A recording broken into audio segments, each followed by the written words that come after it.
तो चलिए हम लोग परसेंटेज का क्लास को शुरू करते हैं। ठीक है, परसेंटेज का क्लास शुरू करते हैं। और शुरू करने से पहले ये बता दीजिए कि टाइप नंबर क्या पढ़ रहे थे। तो टाइप नंबर हम लोग 21 कर रहे थे और टाइप नंबर 21 में हम लोग भाई साहब मिसलेनियस प्रश्न कर रहे हैं। ठीक है, तो आइए, जो किसी भी टाइप का फॉलो नहीं करता है। ठीक है, तो पहला क्वेश्चन कुछ और है तो दूसरा क्वेश्चन कुछ और है। आइए आगे बढ़ते हैं। एक शहर बी की जनसंख्या शहर ए की जनसंख्या से 56.25% अधिक है। आप सभी को समझ में आ रहा है ना ये बात।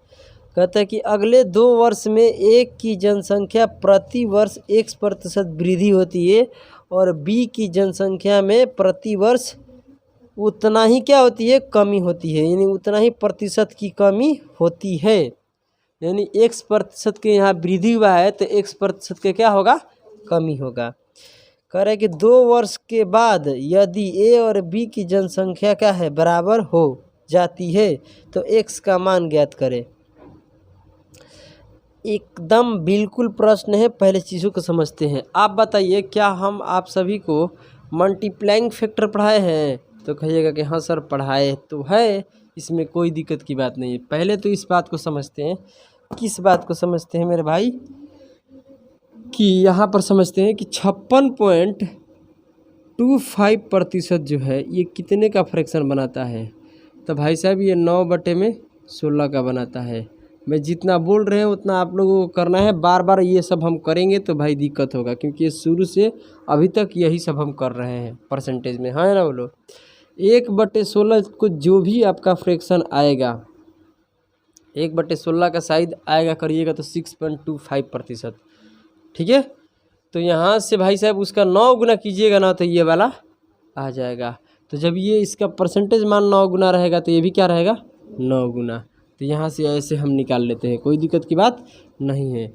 अब चलते हैं, क्या चलते हैं भाई, क्वेश्चन नंबर टाइप क्या है बता दीजिए। टाइप 21 है, क्वेश्चन नंबर 7 बोल रहा है कि भाई साहब किससे बोला है, जनसंख्या ए की करे शहर ए की जनसंख्या से किस में लगा हुआ है, ए में लगा हुआ है कि बी में? हम जो पूछ रहे हैं सिर्फ उसका जवाब दीजिए। किस में लगा हुआ है मेरे भाई? ए में लगा हुआ है। यानी ए से देखिए, जिसमें से लगता है जिसमें के लगता है उसको कहाँ रखते हैं, बटे के नीचे। तो कह रहा है कि जनसंख्या इतने प्रतिशत क्या है, अधिक है। तो समझते हैं कि एक शहर ए की जनसंख्या कितना है, 16, क्योंकि बोला है कि शहर बी की जनसंख्या शहर ए से इतना प्रतिशत क्या है, अधिक है। तो इसका मतलब जो शहर ए है इसकी जनसंख्या कितनी है, 16, और इसकी तुलना में इसका इतना परसेंट अधिक है। इसका इतना परसेंट कितना होता है, 9 अधिक है। तो 16 में 9 कर दीजिए, कितना हो जाएगा, 25। कोई दिक्कत की बात नहीं है, नहीं है ना। अब यहाँ हम समझते हैं मल्टीप्लाइंग फैक्टर से, एक लाइन में कर लेंगे। कैसे करेंगे आइए समझिए। ये तो आप निकाल लिए कि शहर ए में इतना जनसंख्या है, शहर बी में इतना जनसंख्या है। इस बात को समझना बहुत ज़रूरी है। ठीक है, जैसे कि मान लीजिए कि मेरा इनकम 100 रुपया है, इस बात को ही समझेंगे। ठीक है, और 20% वृद्धि हो गया। यहाँ समझिए 20% क्या हो गया, वृद्धि हो गया। तो अब मेरा इनकम कितना होगा, तो इसको कैलकुलेट करने के लिए 2 तरीका होता है। एक तो आपका मल्टीप्लाइंग फैक्टर होगा, उसको भी हम समझाएंगे कैसे, ध्यान देना।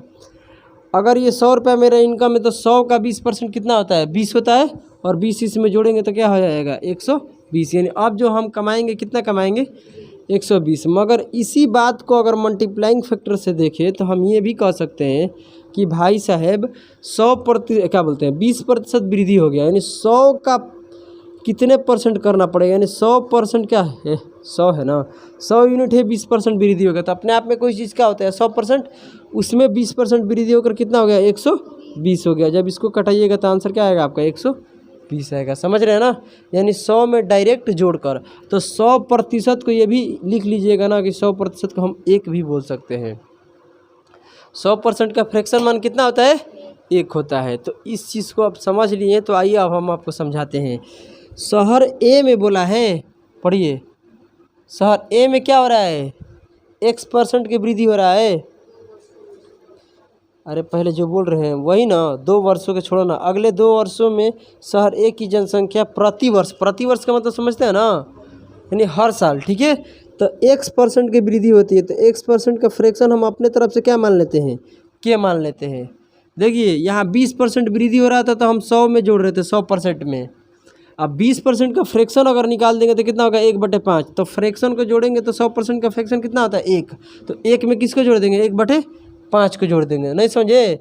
अगर 1/5 में 1 को जोड़ देंगे तो कितना आ जाएगा बताइए, 6/5 आ जाएगा। इसका परसेंट निकालेंगे तो क्या आएगा, 120 ही आएगा, करके देख लो, आएगा कि नहीं आएगा। तो ऐसे ही आपको क्या करना है मेरे भाई कि x% का फ्रैक्शन क्या हम मान लिए कि 2 साल के बाद हो रहा है, तो 1 साल में कितना वृद्धि हुआ, यही समझना है इस बात को। 1 साल में कितना वृद्धि हुआ, 16 जनसंख्या है, और इसका डायरेक्ट आपको वृद्धि करके कितना लाना है, जैसे कि हम 100 से क्या कर दिए 120, तो मल्टीप्लाइंग फैक्टर देखेंगे। तो आप बताइए इसका फ्रैक्शन कितना है, के है ना, तो फ्रैक्शन में देखें है ना, तो 100% का फ्रैक्शन कितना होता है, 1। तो मल्टीप्लाइंग फैक्टर क्या होगा, देखिए 16 है और उसमें क्या हुआ, x% की वृद्धि हो गया। तो बताइए अब कितना जनसंख्या हो गया 2 साल के बाद, ये हम आपसे पूछ रहे हैं। तो पहले साल कितना वृद्धि होगा, तो कोई x% है तो x% तो बढ़ गया अपने आप में, कोई चीज़ का होता है 100, तो 100 में x जोड़ देंगे, यही ना, बोलो। तो x ना जोड़कर हमें x के क्या कर दिए, k% का के इसको फ्रैक्शन मान लिए, भिन्न इसका क्या है, k है। तो 100 का भिन्न कितना होता है, 1। तो अब 100 में ना जोड़ के क्या जोड़ेंगे, 1 में, समझ रहे हो ना। 1 प्लस में क्या हो जाएगा, k, यानी पहले साल 16 का कितना बढ़ता है, k प्लस में 1 बढ़ता है। ये पहले साल वृद्धि है, नहीं समझ रहे हैं, ये पहले साल का वृद्धि है। यहाँ पर क्या है 25 इसका जनसंख्या है, और इसमें कमी हो रहा है, पहले में वृद्धि तो इसमें क्या हो रहा है, उतना ही कमी हो रहा है, x%, तो x% की कमी हो रहा है। तो भाई x% की कमी हो रहा है ना, बोलिए यहाँ पर रहेगा ऐसे 1 प्लस क्या रहेगा, बोलो के रहेगा, कोई दिक्कत नहीं है ना। अब यहाँ देख रहे हैं तो यहाँ पर 100% इसी में ना जोड़ते हैं, और यहाँ पर कमी एक बार हो रहा है बी वाला में, तो इसमें क्या करेंगे हम, घटाएंगे, तो 1 माइनस क्या हो जाएगा, के, क्योंकि इसका फ्रैक्शन मान क्या है, के है, नहीं समझ रहे। ये 1 साल का मल्टीप्लाइंग क्या है, फैक्टर है। तो कह रहा है कि 2 साल के क्या होगा, तो इसी रेशियो में बढ़ेगा ना। तो 2 साल के बोलेगा तो पावर 2 कर देंगे, और 3 साल के बोलेगा तो पावर 3 कर देंगे। ये हम बताए थे कि 2 में 2 से गुना करेंगे तो 2 का स्क्वायर ही तो बनेगा। तो पहले साल इस रेशियो में बढ़ा, तो इसके दूसरे साल भी यही रेशियो बढ़ेगा, और दोनों में गुना करेंगे तो स्क्वायर नहीं हो जाएगा, बोलिए। तो इसलिए हमें जो साल के बोलेगा वैसे पावर कर देंगे तो एक दूसरे क्या हो जाता है, बराबर हो जाता है, यही ना। अब यहाँ से हमें निकाल लेना है के का मान, तो के का मान जो निकालेंगे वही से क्या होगा, x का मान होगा, x% का मान। आपसे पूछा है x का मान, बताइए x का मान कितने % है, यही ना। अरे बोलिए मेरे भाई। तो चलिए x का मान निकालना है, तो कैसे निकलेगा, इसका स्क्वायर जब इधर जाएगा तो ये रूट में आ जाएगा, समझ रहे हैं ना। और इसका स्क्वायर इधर आएगा तो ये भी क्या हो जाएगा, रूट में जाएगा। तो 16 का वर्गमूल कितना होता है, 4, और ये कितना हो जाएगा, बोलिए क्या बोल रहे हैं, स्क्वायर से स्क्वायर कट जाएगा, नहीं, स्क्वायर से स्क्वायर तो कटेगा, मानते हैं, पहले ऐसे करते हैं तब समझ में आएगा। देखिए ध्यान से सुनिए, मेरे बातों को समझना बहुत ज़रूरी है। देखिए यहाँ पर क्या हो जाएगा, एक लाइन में समझे, इधर समझ लो मेरे भाई, तब उधर कर लेना। ये हो जाएगा 1 प्लस में के का होल स्क्वायर, है ना, और ये वाला उठकर इसके बटा में चला जाएगा, तो 1 माइनस क्या हो जाएगा, के का होल स्क्वायर। तो ये होल स्क्वायर एक ही पर चढ़ा देते हैं, कोई दिक्कत की बात नहीं है, ऐसे करके, है ना, बोलो, तभी तो बात वही रहेगा ना। तो इधर क्या है 25, ये इधर आएगा तो क्या हो जाएगा 16, और ये इसका स्क्वायर जाएगा तो ये क्या हो जाएगा, रूट में, तो ये हो जाएगा 5, और ये क्या हो जाएगा 4, और इस पर कोई रूट नहीं रहेगा, समझ रहे हैं ना। यहाँ से ऐसे हम समझे तो एक बार डायरेक्ट हम लिख दें, और ये बच गया, तो इसका इधर गुना होगा और इसका क्या होगा, इधर गुना। तो इधर गुना करेंगे तो क्या हो जाएगा 4 × 1 प्लस में के, अब बराबर क्या रहेगा, ये उधर गुना होगा तो 5 और 1 माइनस के, यही तो बात है। अब समझ में आ गया, बोलिए। तो यहाँ से के मान आपको निकाल लेना है, तो ये हो जाएगा कितना, 4 प्लस में 4 के बराबर कितना हो जाएगा, 5 माइनस 5 के। तो जब ये इधर आएगा तो 9 के हो जाएगा, बोलो ना, 9 के बराबर कितना हो जाएगा, ये उधर जाएगा तो 1 हो जाएगा, यही ना बात है। तो के मान कितना हो जाएगा बताइए, 1/9, और के किसके बराबर है, x% के बराबर है। तो बोलिए x% के बराबर है ना, तो जब इसमें हम भाग देंगे तो कितना आएगा, बोलिए। यहाँ परसेंटेज निकालेंगे ना, तो परसेंटेज के लिए क्या करेंगे, 1/9 कितना % बनाता है बताइए, वो 11.11% बनाता है, नहीं बनाता है। अरे 1/9 कितने का बराबर होता है, 11.11% के बराबर होता है, कोई दिक्कत है, सही है ना। तो इसको हम बदलेंगे परसेंटेज में। बताइए एक्स का x% का मान आपको बताना है, तो यही नहीं हुआ। अरे होगा कि नहीं होगा बोलिए। एक्स के मान पूछा है तो हालांकि परसेंटेज में नहीं रह सकता है। अगर चाहे तो देखिए कैसे समझाते हैं हम। चीज़ जब लिए हैं तो समझाना बहुत ज़रूरी है। के का मतलब क्या हो गया, x% हो गया। बोलिए कोई दिक्कत नहीं है ना। परसेंट हटेगा तो इधर क्या आ जाएगा, 100 आ जाएगा। आ जाएगा बोलिए। तो x के कितना आ जाएगा, 100/9, तो भाग देंगे तो 1.11 आ जाएगा। परसेंट में नहीं रहेगा। समझ में आ रहा है ना, परसेंट में नहीं रहेगा। इसका परसेंट जब हटेगा तो इधर 100 आ जाएगा।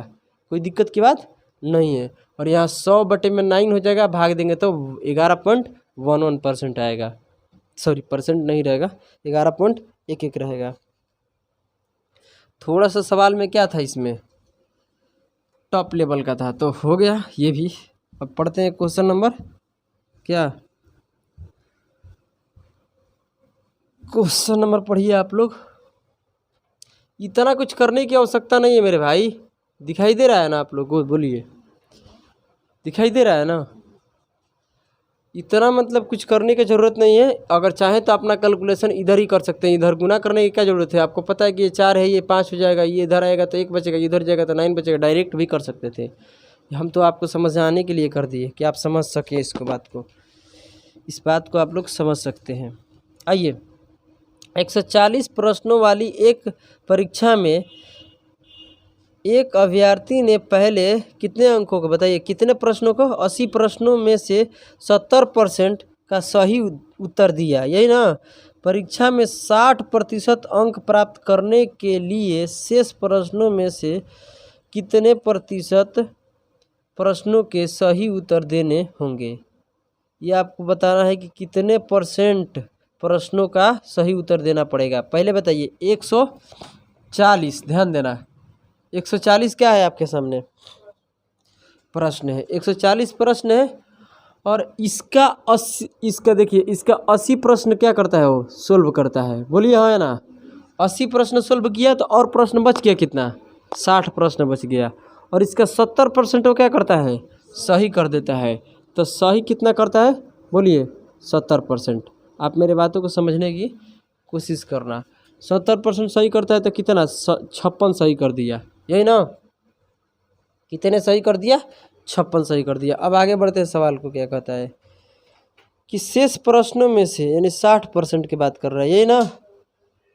तो पहले चीज़ों को समझना जरूरी है कि यहाँ पर जो बोला है उसको समझिए। परीक्षा में 60% अंक प्राप्त करने के लिए, ध्यान दो, अंक कितने प्राप्त करना है, 60% अंक प्राप्त करना है। जितना बोल रहे हैं उतना ही बातों को समझना है। तो पहले इस बात को समझिए कि टोटल कितने प्रश्न है, 140, इसका 60% प्राप्त करना है। तो इसका 60% प्राप्त करना है, यानी इतना आपको लाना है, मतलब कि क्वेश्चन इतना सही सही सोल्व करना है। तो कटाएंगे तो कितना होगा, 84, यानी 84 प्रश्नों को आपको सही जवाब देना है। समझ रहे हैं ना। जिसमें से आप कितने प्रश्नों का सही जवाब दिए हैं, 56। तो इस 60 में से इतने तो प्रश्न आप देख लिए हैं, इसमें से 56 क्या किए हैं, आप सही किए हैं। और बच गया आपके पास 60 प्रश्न। और इस प्रश्न में से आप कितने सही कीजिएगा, बताइए। अब सही करना इतना है, इसमें से 56 सही हो गया था, और कितना करना है, 28, सही है ना। 28 प्रश्नों को आपको सही करना है। कितने प्रश्न में से, 60। तो आपको यही बताना है अब कि बताइए कितना परसेंट, यानी इस 60 का कितना परसेंट 28 होगा। तो इसलिए क्या करना है भाई साहब कि किस पर तुलना हो रहा है, 60 पर ना। तो इसको कट रहा है तो कटा लीजिए। आखिर बटे में रख के कटाइए चाहे यहाँ पर कटाइए, बात तो वही है ना। 7 से काटते हैं कि 4 से, 4 से काटेंगे तो ये 7 बार में है, 4 से इसको काटेंगे तो 15 बार में। तो ये रेशियो ले लिए।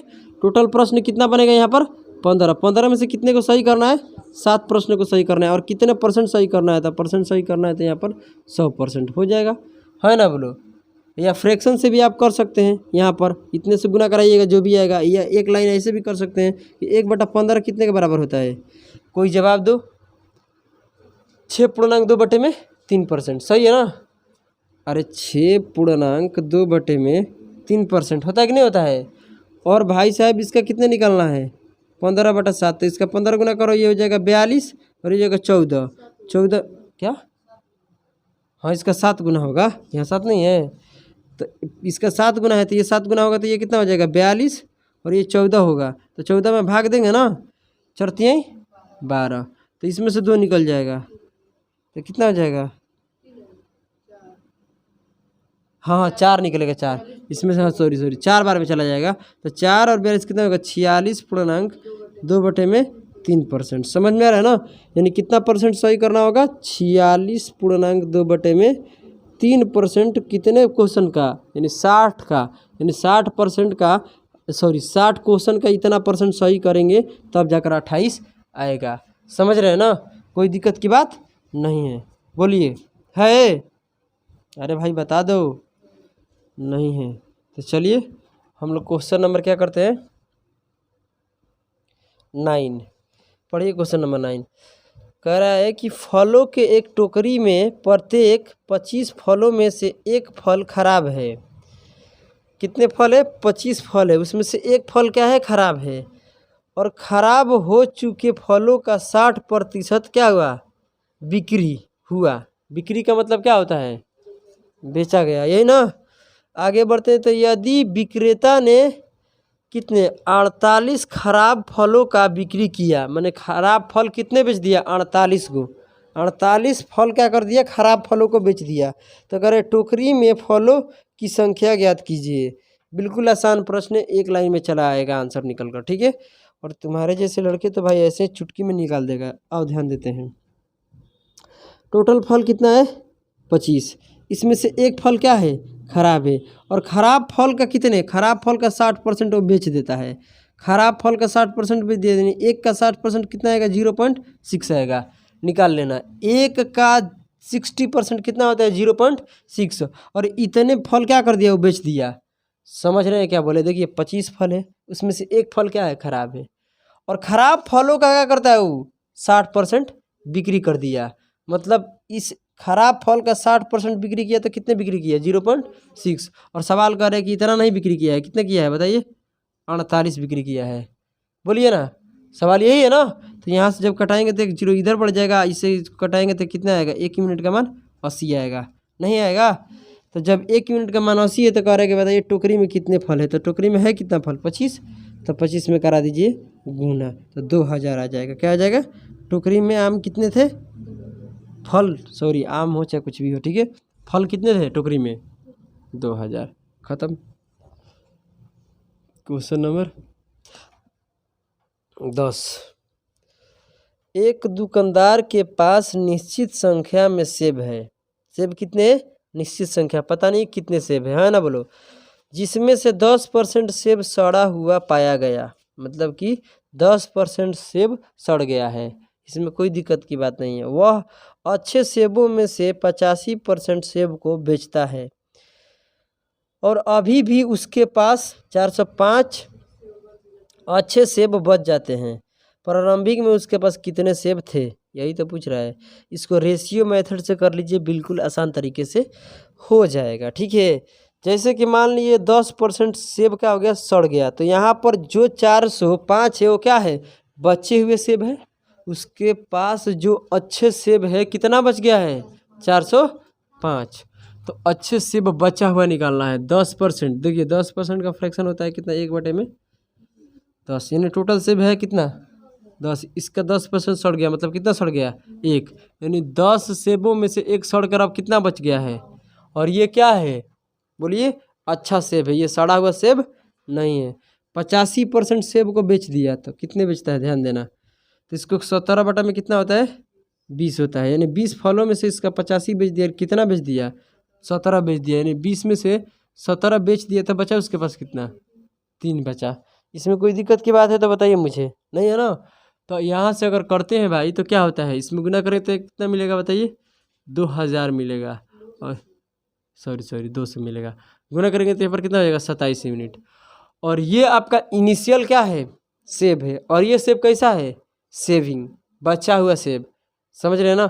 ये आपका इनिशियल है, और ये आपका क्या है सेविंग, मतलब बचा हुआ सेब है, यानी बच गया सेब इतने। और सवाल करें कि इतने सेब नहीं बचा है, कितने बचा है 405, और यहाँ से कटाएंगे तो 1 यूनिट का मान कितना आएगा 15, करके देख लेना। आगे बढ़ते हैं तो क्या होता है बताइए, कह रहा है कि टोटल सेब कितने हैं, यही पूछ रहा है। टोटल सेब पूछा है ना प्रारंभिक में, तो प्रारंभिक उसके पास कितना है 200, तो 1 यूनिट का मान 15, तो 200 का कितना हो जाएगा 15 दूनी 30 मतलब 3000। उसके बाद प्रारंभिक में कितने सेब थे 3000 थे। इसमें कोई दिक्कत की बात नहीं है। एक लाइन में क्या हो गया, ये प्रश्न आ गया इस प्रश्न का आंसर। अगर आगे बढ़ते हैं तो पढ़ते चलिए क्या बोला है, समझने की कोशिश कीजिएगा। कह रहा है यहाँ पर क्या बोल रहा है, मई में जॉन ने उतना ही मात्रा में चावल और गेहूं खरीदा जितना उन्होंने अप्रैल महीना में खरीदा था। समझे इस बात को क्या बोले हम, लेकिन चावल और गेहूं के मूल्य में इतने परसेंट की वृद्धि हुई है, ठीक है। और वृद्धि के कारण क्या होता है 150 रुपया अधिक खर्च किए मतलब चावल और गेहूं दोनों पर। नहीं समझ रहे हैं। आइए आगे बढ़ते हैं तो क्या मिलता है मेरे भाई, यदि जॉन ने अप्रैल महीना में क्या करता है, अप्रैल माह में क्या करता है भाई, चावल पर कितना खर्च करता है 450 रुपया खर्च किए थे, तो उन्होंने मई में गेहूं पर कितना खर्च किया था। बिल्कुल आसान प्रश्न है, एक राय से समझ रहे ना। चावल और गेहूं का बात है, ये चावल है और ये क्या है गेहूं है। तो अप्रैल माह में अगर हम बात करते हैं तो उसने अप्रैल माह में क्या खर्च किया है और कितने रुपया खर्च किया है भाई चावल पर, यही ना बात है। जॉन है अप्रैल, बताइए अप्रैल माह में उसने कितने खर्च किया 450 ना, सही है। चावल पर कितने खर्च किया है 450। इसमें एक पैसा की किसी को दिक्कत है। और क्या होता है बताइए, पहले समझने की कोशिश करना। और यहाँ पर क्या होता है कि 20% वृद्धि हो जाता है चावल में। चावल में कितने वृद्धि होता है 20% के क्या होता है वृद्धि होता है। तो इसका 20% पहले निकालते हैं कि कितना वृद्धि हो गया, पहले चीज़ों को समझ। हाँ 90 रुपये, क्योंकि परसेंट से क्या हो जाएगा 2 जीरो कट जाएगा, अब 45 दूनी 90, यानी कितने यूनिट 90 यूनिट, मतलब वृद्धि हो गया यानी पहले की तुलना में। अब ये क्या है मई है, मई, तो मई में क्या हो जाएगा, अब इसमें 90 जोड़ेंगे तो इतना खर्च आएगा, ये ना, ये मई का काम चल रहा है मई, सही है। अगर हम बात करते हैं यहाँ से आगे बढ़कर, तो भाई साहब क्या हो रहा है कि जो भी यहाँ पर चावल होगा, क्या गेहूं की बात करते हैं, तो गेहूं के तो बताया ही नहीं है कि हम कितना खर्च किए हैं गेहूं पर। तो हम मान कर चलते हैं कि 100% खर्च किया है गेहूं पर। गेहूं पर कितने खर्च किया है 100%। मेरे बातों को धीरे धीरे चीज़ों को लेकर समझेंगे, मगर समझेंगे। आइए, और इसका कितना बढ़ जाता है, हम पूछना चाहते हैं इसका कितना बढ़ जाता है 12% वृद्धि हो जाता है, ये ना। गेहूं का कितना परसेंट वृद्धि होता है 12% वृद्धि हुआ है। गेहूं का कितना वृद्धि हुआ है 12%, और वृद्धि होकर हो जाएगा कितना 112%, यही ना। अप्रैल माह में उसने 100% मान लीजिए खर्च किया, ठीक है, अप्रैल माह में। और मई में आने के लिए उसके 12% वृद्धि करना पड़ा। टोटल उसने खर्च किया है कितना पहले बताइए, गेहूं और चावल पर कितने 150 का। और केवल चावल पर कितना खर्च किया है अधिक 90 रुपया। तो गेहूं के लिए कितना बच गया है 60 रुपया।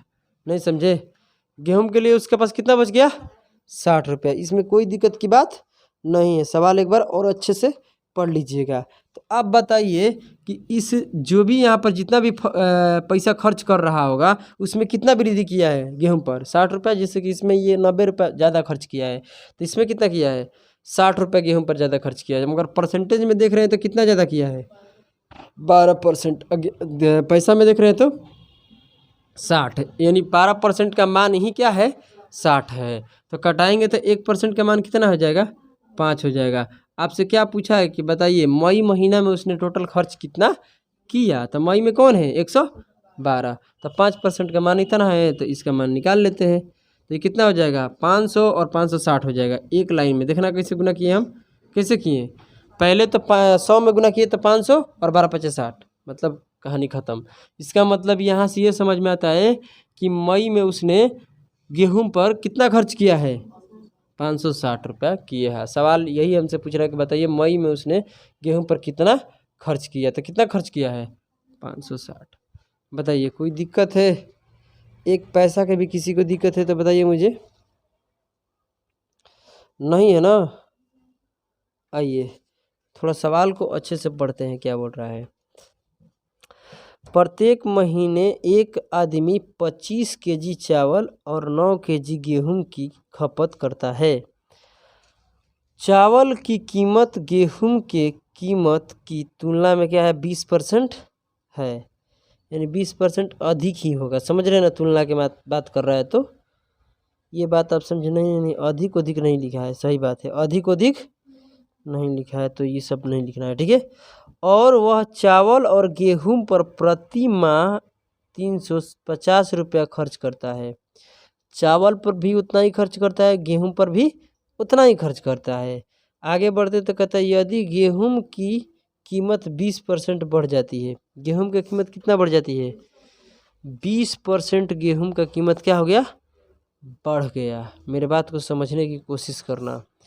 तो सवाल कहता है तब वह चावल की खपत में कितने % की कमी करे जिससे उसकी 360 रुपया ही खर्च हो, जबकि चावल का मूल्य और गेहूं का मूल्य स्थिर हो। समझ रहे हैं क्या बोल रहे हैं, जबकि चावल का मूल्य और गेहूं का खपत क्या हो, स्थिर हो।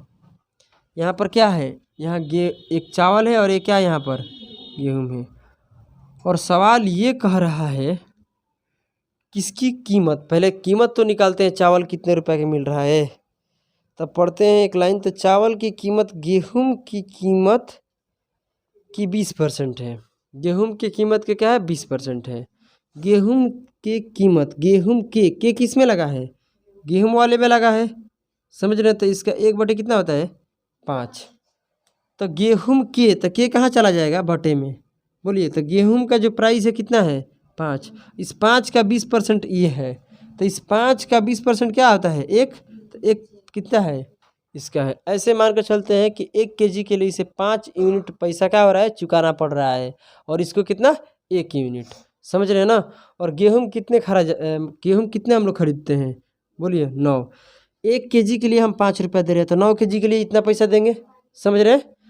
और यहाँ पर कितना खरीद रहे हैं, 25 केजी, तो यहाँ पर कितना होगा, 25 रुपया। 1 केजी को 1 रुपया, तो समझ रहे हैं ना। आगे बढ़ते हैं तो यहाँ इसके प्राइस में क्या होता है, वृद्धि हो जाता है गेहूं वाले में। तब 5 का 20% कितना होता है, बताइए मुझे। 5 का 20% निकालेंगे तो पता है कितना आएगा, 1 आएगा, निकाल लेना। 5 का 20% कितना आएगा, 1। मतलब अब क्या हुआ कि गेहूं का कीमत बढ़ गया, 5 में कितना बढ़ गया, 1। अब गेहूं का कीमत कितना हो गया, 6। मगर भाई साहब गेहूं की कीमत यहाँ बढ़ गया, इसमें कोई दिक्कत की बात नहीं है, मुझे कोई दिक्कत नहीं है। खर्च को मगर उतना ही रखना है, खर्च का उतना ही रखना है, 360 रुपया ही खर्च करना है, खर्च को बढ़ाना नहीं है। तो इस बात को आप समझिए कि 1 केजी 9 केजी हम खरीद रहे हैं तो इतना रुपया, अब कितना लगेगा, तो गेहूं जितना पहले खरीद रहे थे आज उतना ही खरीद रहे हैं, समझ रहे हैं ना, बढ़ा तो कुछ नहीं है। तो यहाँ से देख रहे हैं कि 6 रुपया पर केजी मिलेगा। अब कितने केजी, 9 केजी खरीदना है गेहूं, ये सवाल में कहीं नहीं लिखा है कि गेहूं को बढ़ा दिया गया। गेहूं आज भी उतना ही खरीदना है, मगर पैसा क्या हो गया, यहाँ पर बढ़ गया। यही ना बात है, पहले हम इतना रुपया दे रहे थे, अब हम इतना रुपया देंगे, तो कितने यूनिट बढ़ गया, कितने यूनिट बढ़ गया, तो कितने यूनिट बढ़ गया, 9 यूनिट बढ़ गया, देख लो। अरे भाई साहब गुना करेंगे तो 45, यहाँ पर 9 यूनिट बढ़ गया है, गुना करके देख लेना। ऐसे भी देख रहे हो तो अंतर 5 और इसमें कितने का है, 1 का है, और यहाँ 9 है, तो 1 ही यूनिट बढ़ेगा, इसको 9 यूनिट बढ़ेगा, बोलिए। यानी यहाँ पर कितना पैसा बढ़ गया, 9 यूनिट बढ़ गया। जब ये 9 यूनिट बढ़ गया तो भाई साहब आप मेरे बात को समझिए, यहाँ पर जो पैसा है, ध्यान से सुना, खपत में कमी करना पड़ेगा यहाँ पर, ठीक है, क्योंकि खपत बोला है ना, खपत में किसके खपत में कमी करना पड़ेगा, बताइए, चावल का, क्योंकि गेहूं का प्राइस बढ़ गया है, मगर खर्च को रखना हमको उतना ही है। 2 प्रकार का हम चावल क्या बोलते हैं, अनाज खाते हैं, जैसे एक गेहूं हो गया, एक चावल। गेहूं का जब कीमत बढ़ गया तो गेहूं में ज़्यादा पैसा लगेगा, तो जब गेहूं में ज़्यादा पैसा लगेगा तो चावल को क्या करना पड़ेगा, चावल में कम पैसा लगाएंगे, तो चावल में कम पैसा लगाएंगे तो चावल कम खरीदेंगे। नहीं समझ रहे क्या बोल रहे हैं हम, चावल क्या खरीदेंगे, कम खरीदना पड़ेगा। मेरे बातों को अभी तक समझे कि नहीं समझे क्या हम बोलना चाहते हैं। यानी गेहूं में ज़्यादा पैसा लगाएंगे तो चावल में कम लगाएंगे पैसा, और चावल में कम पैसा लगाएंगे तो चावल कम खरीदेंगे। मगर प्राइस वही है, चावल का प्राइस नहीं बढ़ा है नहीं घटा है। तो चावल आज भी कितने केजी का मिल रहा है? 1 रुपया का ही मिल रहा है। चावल 1 केजी के 1 रुपया लग रहा है। मगर जितने यहाँ बढ़ गया है उतने यहाँ पर क्या करना पड़ेगा? माइनस। और कितने यूनिट माइनस करना पड़ेगा? 9। और ये किस में माइनस करना पड़ेगा? खपत में, 25 में, समझे ना? तो 25 में माइनस करेंगे तो कितना हो जाएगा बताइए? 16। आज चावल कितने खरीदा जाएगा? 16 केजी ही खरीदा जाएगा। और किस रेट से? इस रेट से। और ये इतना चावल खरीद रहे हैं और ये इतना गेहूं खरीद रहे हैं। अब सवाल क्या पूछ रहा है बताइए? सवाल क्या पूछा है भाई? हाँ, चावल के खपत में कितने % की कमी की जाए, ये ना? तो चावल के खपत में, तो चावल पहले कितना है बताइए तो? चावल पहले कितना था? 25 यूनिट। उसमें कितने की कमी किए हैं? 9 यूनिट का कमी किया। और कितने % किए हैं यही ना पूछ रहा है? तो घटाएंगे तो यहाँ पर 4 आएगा और ये 36, यानी 36% की कमी किए हैं। किस में? चावल की खपत में। खपत में बोला है। चावल की खपत में कितने की कमी किए हैं? हाँ, इतना ही कमी किए हैं। ठीक है, तो यही हमसे पूछ रहा था। तो 36% की कमी आया है। तो चलिए पहले इसको नोट कर लीजिए, उसके बाद हम बात करते हैं। करे कि जॉन को नियमित काम के प्रति घंटे 57 रुपया लिखा है। बोलिए, आप लोग को बस टाइप है 57 रुपीज़। और ओवर टाइम, देखो यहाँ समझो, जॉन को नियमित काम के प्रति घंटे क्या मिलता है? 57 रुपया। और ओवर टाइम काम के प्रति घंटे क्या मिलता है? 114 रुपये मिलते हैं। यही ना बात है। और वह कुल मिलाकर कितने घंटे काम करता है? 172 घंटे काम करता है। और ओवर टाइम घंटों से उसकी आय के बात हो रहा है, जो इनकम है। ठीक है, और नियमित घंटे से उसकी आय का 15% है। तो फिर उसने कितने घंटे ओवर टाइम किया? मतलब आपसे पूछ रहा है कि बताइए कितने घंटे ओवर टाइम काम किया है। तो पहले चीज़ों को समझते हैं, धीरे धीरे आगे बढ़ते हैं। ये आपका रेगुलर वर्क है। रेगुलर का मतलब आप समझते हैं ना? 13 नंबर क्वेश्चन है। और यह रेगुलर क्या है? ये वर्क है। ये आपका क्या है? ओवर टाइम वर्क है। अगर हम बात करते हैं तो ये भाई सवाल ये कह रहा है कि नियमित का मतलब ये वाला, समझ रहे हैं ना? नियमित से उसकी आय जो है क्या है? नियमित घंटों से उसकी आय क्या है? 15% है। तो भाई साहेब 15% का फ्रैक्शन होता है 3/20। नियमित से का मतलब क्या है? रेगुलर वर्क कितना किया है? 20। मतलब रेगुलर जो वर्क करता है उसको कितने रुपए मिलता है? 20 रुपये मिलता है। माने उनका इनकम है 20 रुपया। यानी टोटल के बात हम कर रहे हैं। ये क्या है आपका? टोटल। यानी रेगुलर जितना भी वर्क करता है उसका 20 रुपया। और ओवर टाइम के कितने मिलता है? इसका इतना % ओवर टाइम, मतलब कितने रुपये मिलता है? 3 रुपया। समझ में आ रहा है ना? कोई दिक्कत की बात नहीं है। और यहाँ जो हम निकाल रहे हैं नीचे क्या निकाल रहे हैं? Per hour. पर घंटे की बात करें, प्रति घंटे की बात कर रहे हैं कि प्रति घंटे बाद ये उसको कितने रुपया मिल रहा था, यही ना बात है। और प्रति घंटे जब वो काम करता है रेगुलर तो कितना मिलता है? 57। और उसको कितना मिलता है ओवर टाइम वाले को? इतना। तो जब कटाएंगे तो कितना आएगा? 1:2। यानी 1 घंटे के लिए इसे 1 यूनिट पैसा मिल रहा है। इसको कितना मिल रहा है? 2 यूनिट। नहीं समझे मेरा बात क्या बोल रहे हैं? अरे बोलिए। इस रेशियो में हमने निकाल लिया। बताना है घंटों की संख्या कितना है, यानी वो रेगुलर जो वर्क करता है वो कितने घंटा करता है। ठीक है, समझ रहे हैं ना? और प्रति घंटे जो वर्क क्या बोलते हैं? ओवर टाइम जो वर्क करता है वो कितने घंटे वर्क करता है। यही आपको बात करना है, निकालना है, समझने की कोशिश करना। पहले धीरे धीरे चीज़ों को लेकर आगे बढ़ेंगे। पहले तो यहाँ देखिए, ये इतना कमाता है, ये इतना कमाता है और इतने घंटे काम करते हैं। ये ना बात है, समझो बातों को। यहाँ पर घंटे का ये इनकम है। यही ना बात है कि यानी 1 घंटे में इसको इतना, यानी कहने का मतलब अगर वो 1 घंटा काम करता है तो उसको इतना रुपये मिलता है। बोलो हाँ या ना? 1 घंटे काम करते हैं तो उससे इतने रुपये मिलता है। टोटल उसको पैसा मिला है कितना? 20। तो कितने घंटे काम किया है यही निकालना है। जैसे मान लीजिए एक व्यक्ति को 100 रुपये मिल रहा है क्या?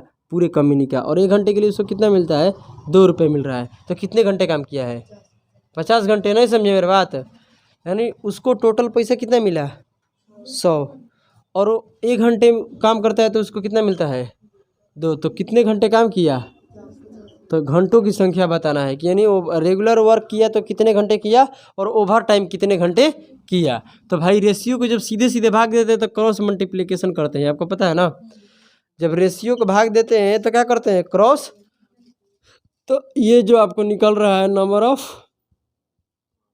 हावर्स, मतलब यहाँ पर घंटों की संख्या निकल रहा है।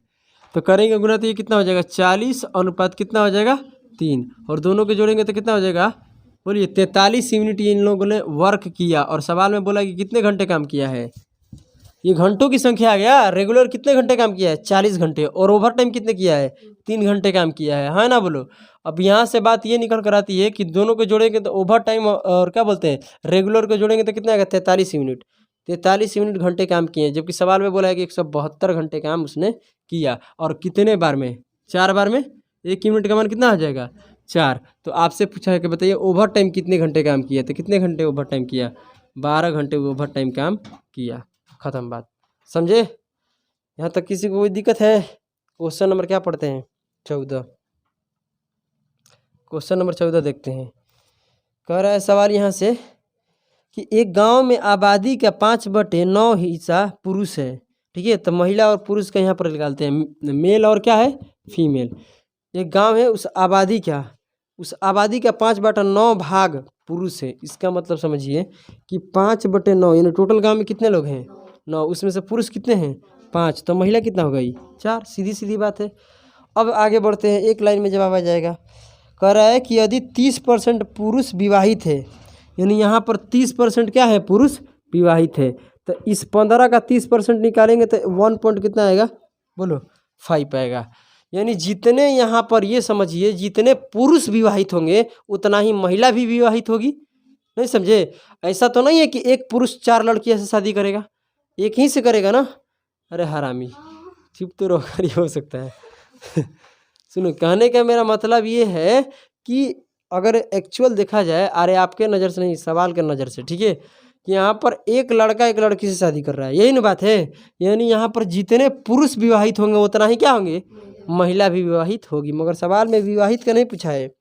कह रहे हैं कि तो कुल जनसंख्या में अविवाहित महिलाओं की संख्या प्रतिशत बताइए ना।